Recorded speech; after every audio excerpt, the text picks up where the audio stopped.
മത്തായിയുടെ സുവിശേഷം 3-ാം അധ്യായം. അക്കാലത്ത് സ്നാപക യോഹന്നാൻ യൂദയയിലെ മരുഭൂമിയിൽ വന്ന് പ്രസംഗിച്ചു, മാനസാന്തരപ്പെടുവിൻ, സ്വർഗരാജ്യം സമീപിച്ചിരിക്കുന്നു. ഇവനെ പറ്റിയാണ് യെശയ്യാ പ്രവാചകൻ വഴി ഇങ്ങനെ അരുൾ ചെയ്യപ്പെട്ടത്. മരുഭൂമിയിൽ വിളിച്ചു പറയുന്നവൻ്റെ ശബ്ദം, കർത്താവിൻ്റെ വഴി ഒരുക്കുവിൻ, അവൻ്റെ പാതകൾ നേരെയാക്കുവിൻ. യോഹന്നാൻ ഒട്ടകരോമം കൊണ്ടുള്ള വസ്ത്രവും അരയിൽ തോൽവാരും ധരിച്ചിരുന്നു. വെട്ടുക്കിളിയും കാട്ടുതേനുമായിരുന്നു അവൻ്റെ ഭക്ഷണം. ജെറുസലേമിലും യൂദാ മുഴുവനിലും ജോർദാൻ്റെ പരിസര പ്രദേശങ്ങളിൽ നിന്നുള്ള ജനം അവൻ്റെ അടുത്തെത്തി. അവർ പാപങ്ങൾ ഏറ്റുപറഞ്ഞു.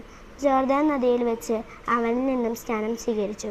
അധികം ഫരിസേയരും സദൂക്കരും സ്നാനമേൽക്കാൻ അവൻ വരുന്നത് കണ്ട് യോഹന്നാൻ അവരോട് പറഞ്ഞു, അണലി സന്തതികളെ, അനശ്വരമായ കേന്ദ്രങ്ങളിൽ നിന്നും ഓടി അകലാൻ നിങ്ങൾക്കു മുന്നറിയിപ്പ് നൽകിയത് ആരാണ്? മാനസാന്തരത്തിന് യോജിച്ച ഫലം പുറപ്പെടുവിക്കുവിൻ. ഞങ്ങൾക്ക് പിതാവായ അബ്രഹാം ഉണ്ട് എന്ന് പറഞ്ഞ് അഭിമാനിക്കേണ്ട. ഈ കല്ലുകളിൽ നിന്ന് അബ്രഹാത്തിന് സന്തതിയെ പുറപ്പെടുവിക്കുവിൻ. ദൈവത്തിന് കഴിയുമെന്ന് ഞാൻ നിങ്ങളോട് പറയുന്നു. വൃക്ഷങ്ങളുടെ വേരിന് കോടാലി വെച്ച് കഴിഞ്ഞാൽ നല്ല ഫലം കായ്ക്കാത്ത വൃക്ഷങ്ങളെ വെട്ടി തീയിലെറിയും. മാനസാന്തരത്തിനായി ഞാൻ ജലം കൊണ്ട് നിങ്ങളെ സ്നാനപ്പെടുത്തി. എൻ്റെ പിന്നിൽ വരുന്നവൻ എന്നേക്കാൾ ശക്തൻ. അവൻ്റെ ചെരുപ്പ് വഹിക്കാൻ പോലും ഞാൻ യോഗ്യനല്ല. അവൻ പരിശുദ്ധാത്മാവിനാലും അഗ്നിയാലും നിങ്ങളെ സ്നാനപ്പെടുത്തും.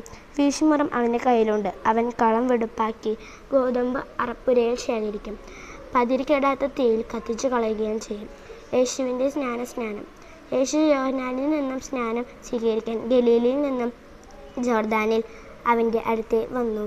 ഞാൻ നിന്നിൽ നിന്നും സ്നാനം സ്വീകരിക്കേണ്ടിയിരിക്കെ നീ എൻ്റെ അടുത്തേക്ക് വരുന്നുവോ എന്ന് ചോദിച്ചുകൊണ്ട് യോഹന്നാൻ അവനെ തടഞ്ഞു.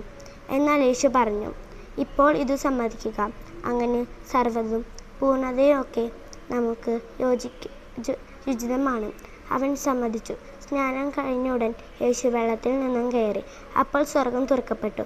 ദൈവാത്മാവ് പ്രാവിൻ്റെ രൂപത്തിൽ തൻ്റെ മേൽ ഇറങ്ങി വരുന്നത് അവൻ കണ്ടു.